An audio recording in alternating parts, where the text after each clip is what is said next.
লোটে মাছ নিয়েছি। লোটে মাছে প্রথমে নুন আর হলুদ মাখিয়ে নিচ্ছি। বন্ধুরা ঠান্ডা গেলে ছেড়ে যাবে। কত সুন্দর উঠেছে দেখুন চাল হয়ে। ঠান্ডা হয়ে গেলে মাছগুলো ছেড়ে যাবে। লোটে মাছ নিয়েছি। লোটে মাছে প্রথমে নুন আর হলুদ মাখিয়ে নিচ্ছি। ময়দাতে কোট করে নেবো, এর জন্য অল্প একটু লবণ দিয়ে দিচ্ছি, গুঁড়ো আর লঙ্কা গুঁড়ো। ময়দাটাকে মাখিয়ে নেব। নুন হলুদটাকে ভালো করে মাছের মধ্যে মাখিয়ে নিচ্ছি। এবার আমি এই ময়দার মধ্যে কোট করে নেব। কড়াই সরিষার তেল দিয়ে দিচ্ছি। ময়দার মধ্যে কোট করে নিচ্ছি মাছটাকে। তেলের মধ্যে দিয়ে দিচ্ছি।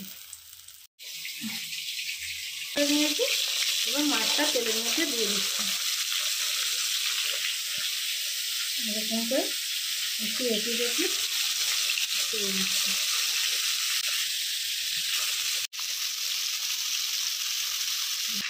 দেখুন বন্ধুরা কত সুন্দর চাপ হয়ে উঠে পড়েছে। এবার আমি উল্টিয়ে নিচ্ছি।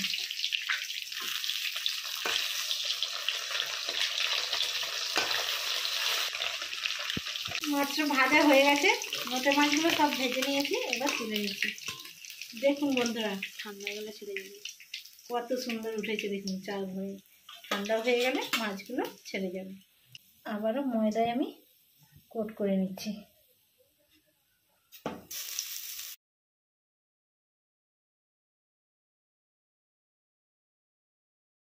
সব ভাজা হয়ে গেছে, এবার মাছের ঝাল করে নেব।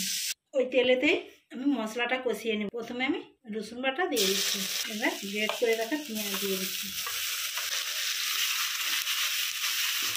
আদা বাটা দিয়ে দিচ্ছি। একটা বড় সাইজের টমেটো কুচিয়ে রেখেছিলাম, টমেটো কুচিটা দিয়ে দিচ্ছি। এবার দিয়ে দিচ্ছি 1 চা চামচ হলুদ গুঁড়ো, স্বাদ মতো নুন দিয়ে দিচ্ছি।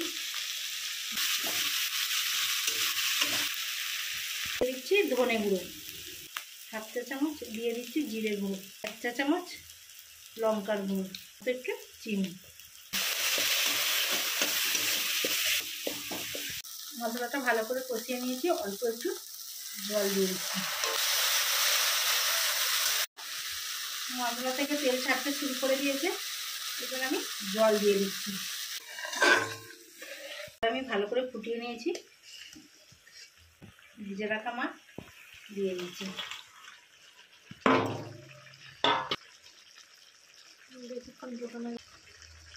লোটে মাছটা ঝাল করে নিয়েছি, এবার আমি নামিয়ে নিচ্ছি।